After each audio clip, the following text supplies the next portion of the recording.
Good morning, good morning, good morning. Did you know that the first female postmaster of the United States was a traitor?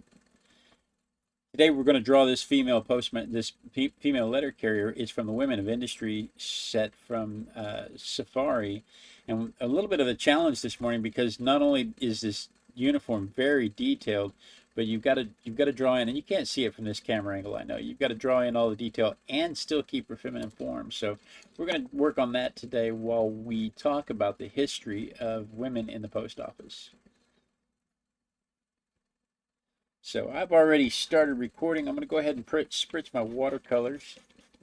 I know, my mom says you're blurry. I know I'm blurry. I need a better camera for over-the-shoulder close-ups like that. I'm going to spritz these watercolors so they're nice and juicy because I like them moist and juicy. Make sure that I don't have to scrub them when it's time to use them later on. But, so again, today we're going to start with this little female letter carrier. And I'm not sure, should I draw her here with the shadow or should I draw her here? I think I'm going to draw her sideways. The long shadow makes the sideways drawings more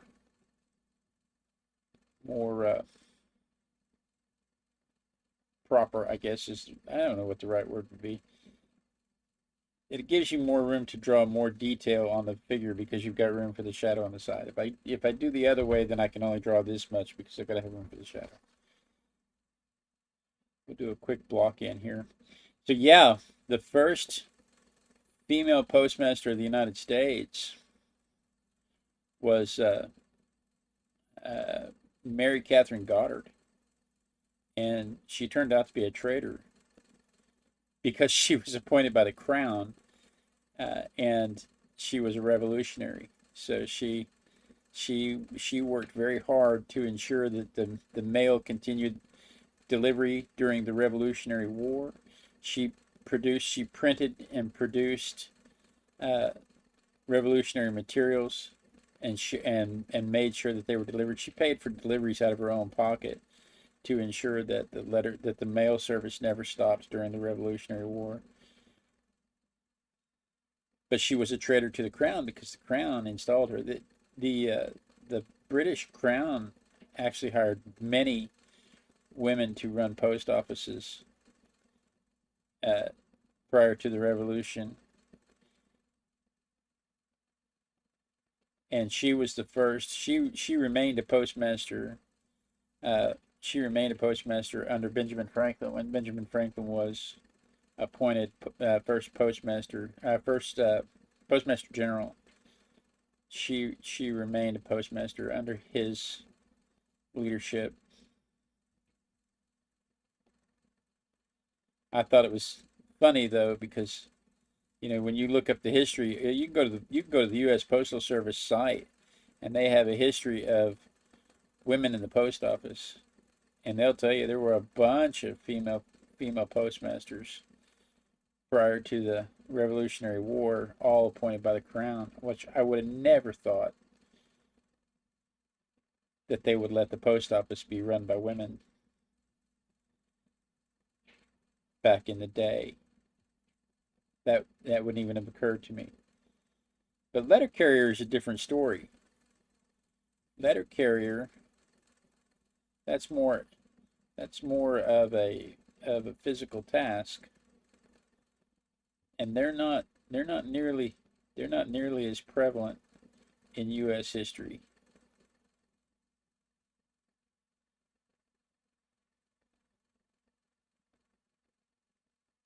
So I've done a quick little block in here. Like I said, the biggest struggle is going to be keeping her female form so that she reads as female while still capturing all these details in proportion.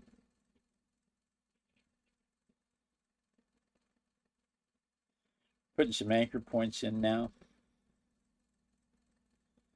so that everything else will show up where it's supposed to.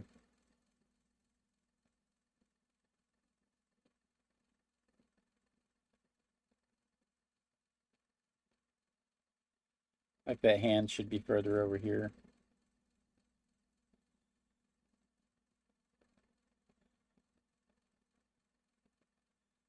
head should be little smaller.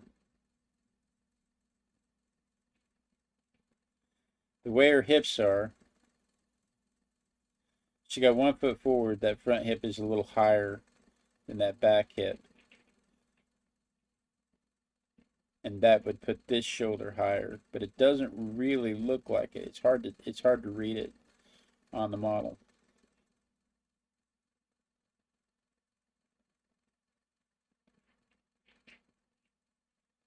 So yeah, Mary Catherine Goddard was the first female postmaster. She's not the first female postmaster in the United States. She's the first female postmaster of the United States. The rest of them were British. The rest of them were female postmasters under British rule. The first female letter carrier was Marjorie Minnie Michelson. She was appointed in 1868, right after the Civil War.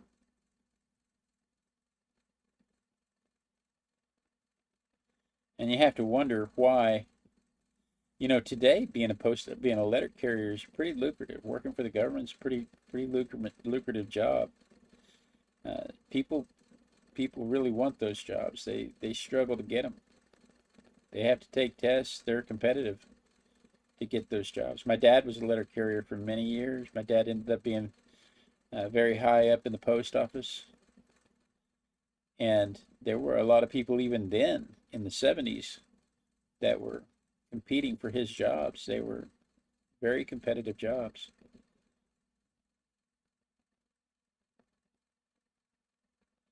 But I can't imagine courier, because it would have just been courier in the 1860s, paying very well. I can't imagine why.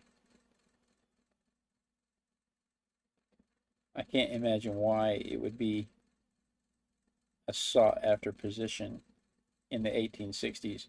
But I also imagine that in the 1860s, any job was appreciated, because I bet a lot of people post-World War II antebellum United States, I'll bet there were a lot of people desperate for jobs.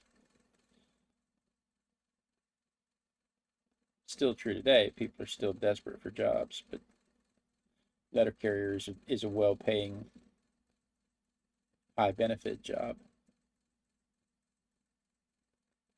But I can't imagine that it was in the 1860s. But again, Marjorie Minnie Michelson was the first appointed letter carrier. I think, wasn't she in Maine? I think she was in Maine. No, she was in Maryland. She was appointed in Maryland.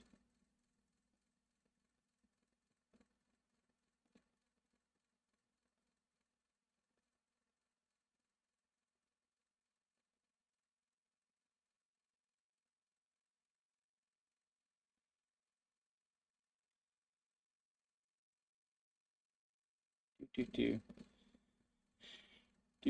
you got to make sure she stays feminine. That's that. You don't want to be overly feminine. It's just not a burlesque piece. This is not like Mrs. Santa Claus.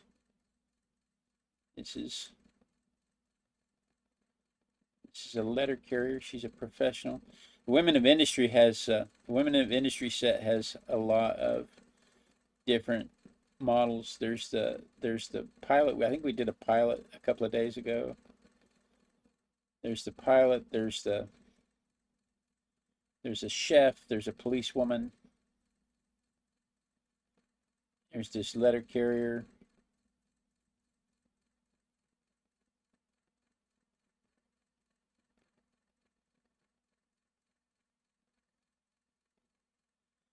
It's a pretty neat set. And I'm usually the guy that doesn't differentiate. I would have just said, why does it have to be a lady letter carrier? Why can't it just be a letter carrier? But it was pretty significant that women have these positions. You know, in the 1860s, you know, I imagine a lot of women, just like any other war, a lot of women found themselves the breadwinner of the household, and they had to have a job. But women in the post office steadily grew. Yeah, my mom's in the chat. She says that the letter carriers used to bid on their jobs, and it was highly competitive. But that was the 1970s. That was 100 years later. I can't imagine very many people wanted to be a courier during the Revolutionary War, during the Civil War.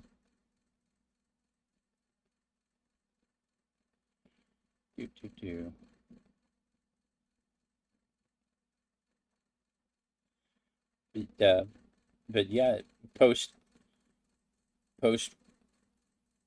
Civil War era, antebellum United States, the post World War II, there was a shortage of men to do the jobs,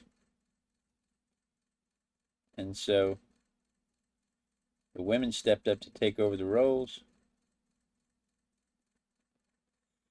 In World War II, you had Rosie the Riveter. You have really famous poster of Rosie the Riveter stepping up to do construction, and she's she's a construction worker. She's running the riveting machine and stuff like that. Nobody talks about Loretta the letter carrier here, stepping up to make sure the mail gets delivered. So how are all those soldiers going to get their letters home to their families if somebody doesn't deliver the mail? Such is the importance of the job. And you're talking about a time when mail was the only way you got news. Wasn't television. Radio was around in the 1940s, but mail was how you got news of family. It's how you got news of what was going on around the world.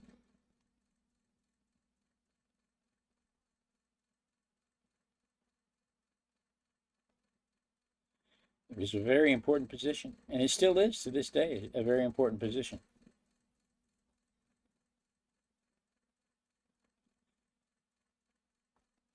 I am biased because my dad was a letter carrier and worked for the post office, so I'm biased about the importance of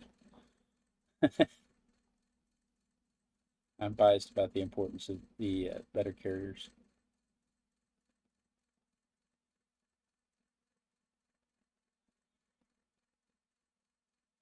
It was interesting to me to find out that there were so many women that wanted to be letter carriers because the path to promotion tended to be with clerks. Clerks tended to make postmaster more frequently, either through political connections within the post office because they're indoors talking to the people who make those decisions, or through knowledge of how the system works, being indoors and learning about how the system works.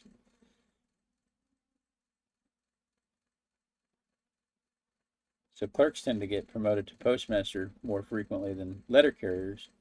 So again, not a high incentive to be a letter carrier for women, except for the being outdoors and meeting people. This was back when letter carriers walked door to door, delivering the post.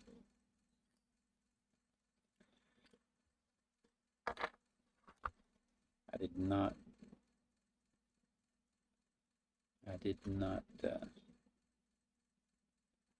put this parcel in.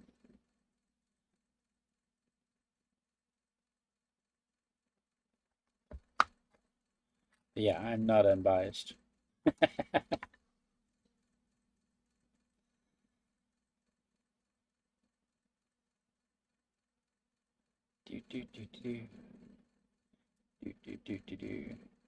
Mary Fields was the first black woman to be employed by the post office. She was in Montana.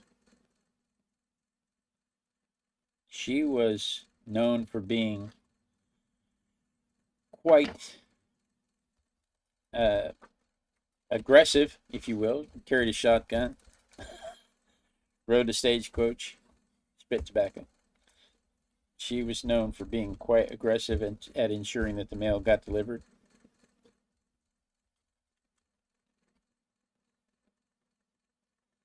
But she was she's got a neat story, a neat reputation about her ability to get the job done to ensure that the mail is delivered. And you know, there's a certain amount of freedom that comes with being a letter carrier. You're out away from the prying eyes. Long as you get the job done and you're out doing what you're supposed to be doing, you know, there's a certain amount of freedom with that. I have a similar job today. I'm not a letter carrier, but I have a similar job today where I enjoy being out of the office most of the time. So I absolutely get that. I'm going to do a little grayscale here. Add some form to her.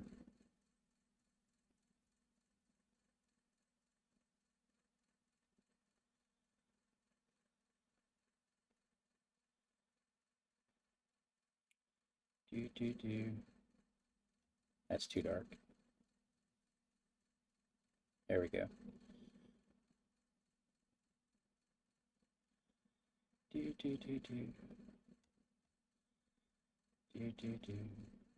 I love this part. This is my favorite part of the drawing, because once I put the shadows in, to me the whole thing just comes alive once I start putting the shadows in. So I love this part.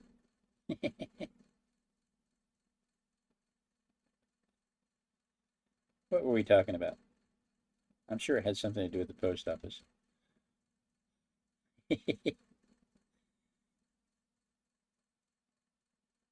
In the 1930s and 40s during World War II, about 3% of the whole postal community was female. 40% of the postmasters were female. 40% of the postmasters were female.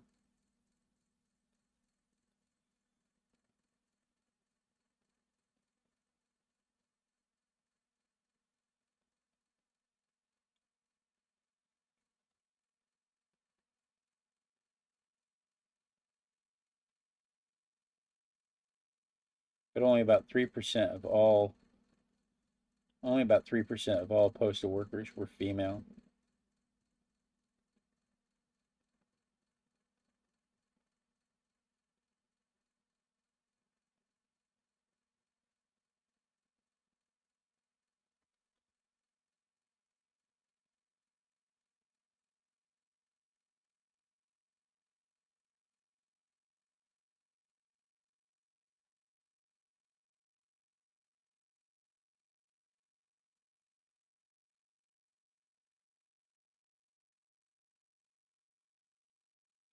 Today,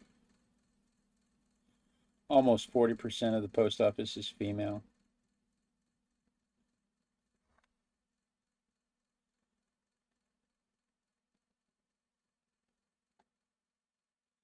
Letter carriers back in the 30s and 40s, the percentage of letter carriers that were female were only about 0.2%, and that stayed true up until the 60s.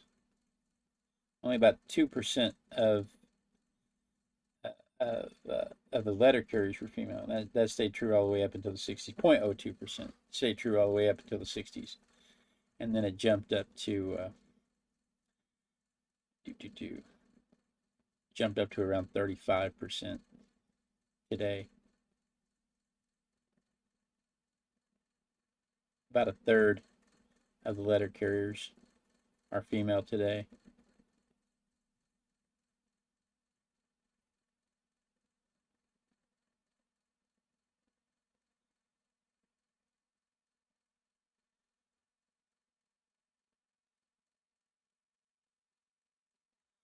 All right, let's move on from here.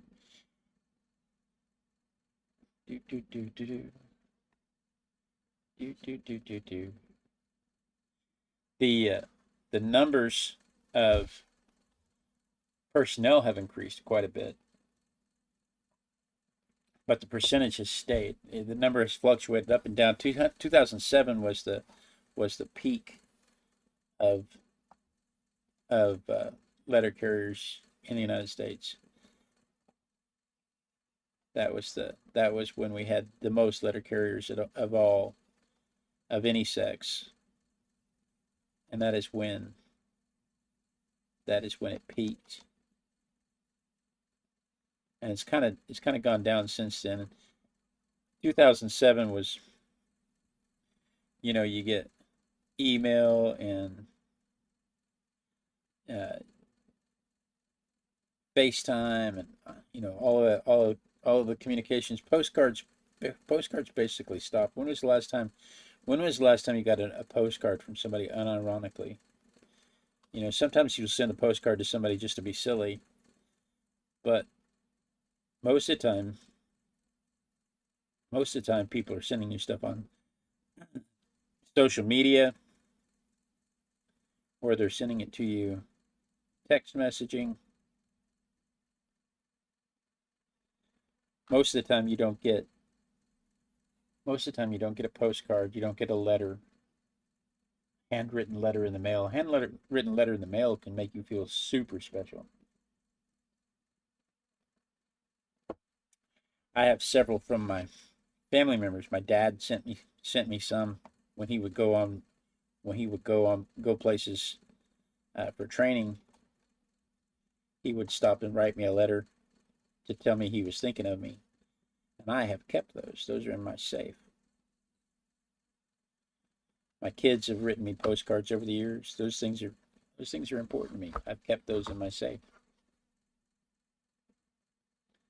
If somebody ever steals my safe, they're going to be shocked at what's in it, because it's not money, it's not diamonds or jewels, it's letters.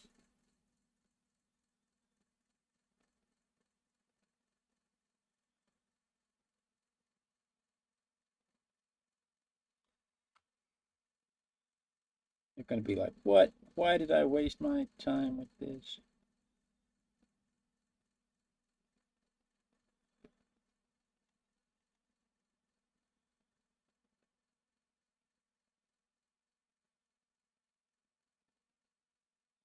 Do, do, do.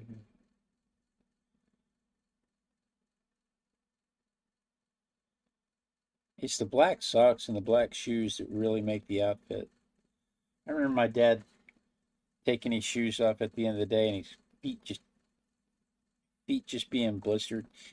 My safe is a mailbox. My mom is making fun of me. She's in my. I'm listening to my mother through a Bluetooth device in my ear. She tells me whenever anything exciting happens in the chat. There's not a lot of chatters today.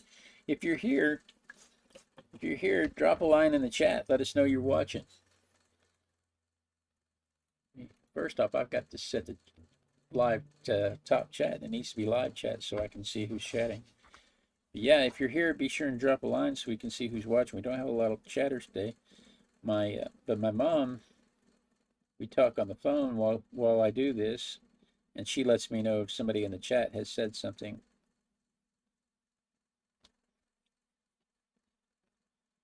And I don't even remember what did you say, Mother?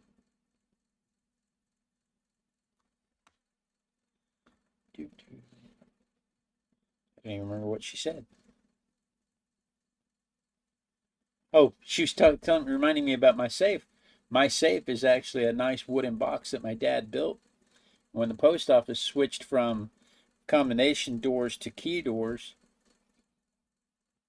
my dad uh, bought several of the combination doors and brought them home, and he made me a really nice little safe out of it. Let me dry this real quick.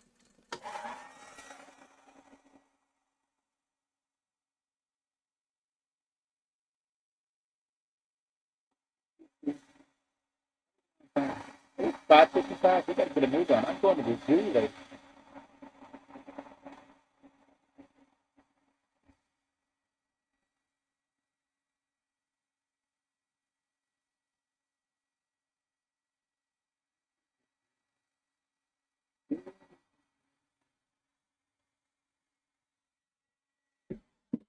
Little Johnny Carson theme song for you. Now, my safe is a mailbox. My mother was reminding me that my dad made that safe out of the post office boxes that had the combinations on them, and he made the box and the whole works, and he gave it to me, and that has been my safe ever since. And I keep all of my important stuff in there. I've got I've got letters and postcards from my dad. I've got toys that my children gave me.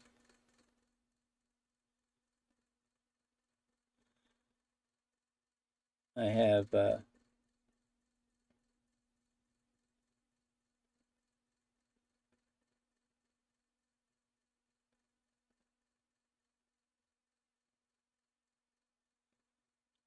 it's all very, very important stuff.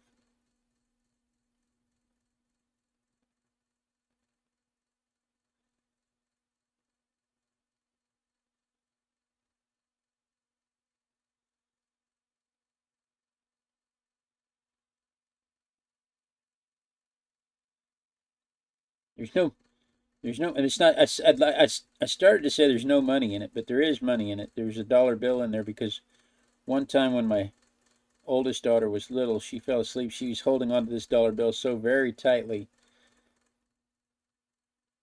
and she fell asleep with this dollar bill in her hand, and it's so crumpled up, and she's still that way with money.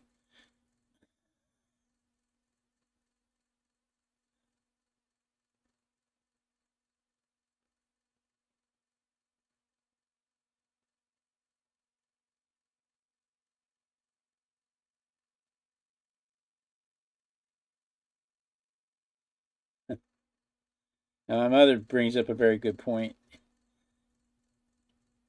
Uh, if you think about the demanding work that women had to do at home back in the day, being a letter carrier was probably a relief. Being a letter carrier probably meant that they didn't have to do all the same struggles that they would normally have to do. It's probably less work. But I don't think that's true. I bet you anything. I have seen many, many women with jobs that come home and still clean house and cook dinner, take care of the family, help the kids with their homework. I don't think they lost those responsibilities or jobs because they became letter carriers. I think they took those responsibilities on top of being a letter carrier. I knew this one woman was vice president, part owner of the company, and she never once let me or my dad go hungry.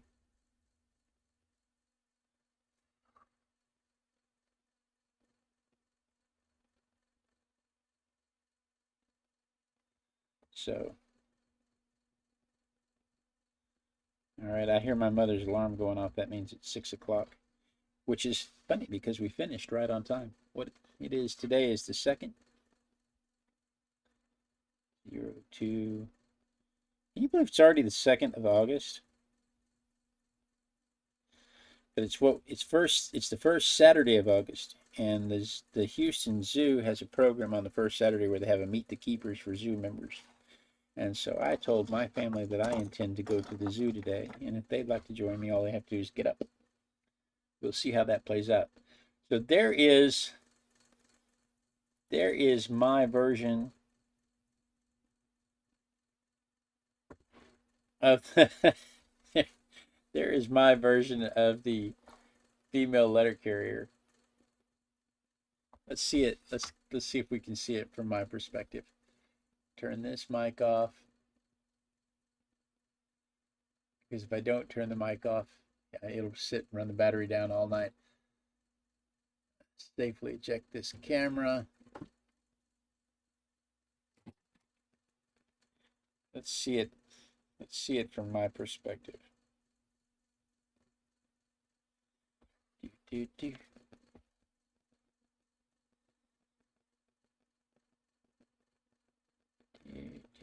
do.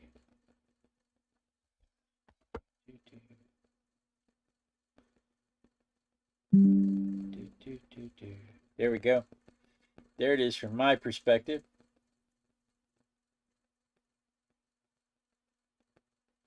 So anyway, that's what I did this morning. Sketching the female the female postal worker.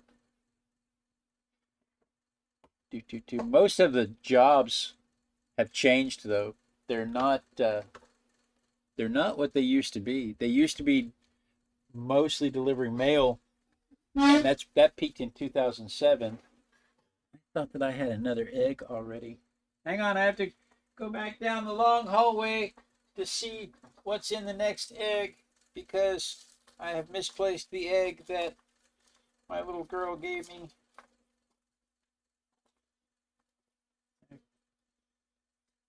It is a long hallway today. Let's see what we have. Oh, here we go. Tomorrow, let's see here. Tomorrow, we're going to have a clownfish. I don't think this is this Safari? Yeah, this is Safari. So tomorrow we're going to have a clownfish. We'll talk about the nature and the history and the science of clownfish. And if you're watching, this is for Sunday, August 3rd, 2025. If you're watching this at 5:30 in the morning on Sunday, August 3rd, then you're watching the trailer. And this is what we're about to do here in just a few minutes, so stick around. We'll be right on it. But for the rest of us, I am going to go to the zoo today. And so I thank you all for joining me. I look forward to this every morning. It keeps me accountable to my art practice, and it allows me to art with my besties. It's my favorite part of the day. Be sure and tune in tomorrow, same Artistic Biker time, same Artistic Biker channel. And then we dance. We dance until somebody says they see me dancing, because when they see me dancing, I know the lag has caught up with the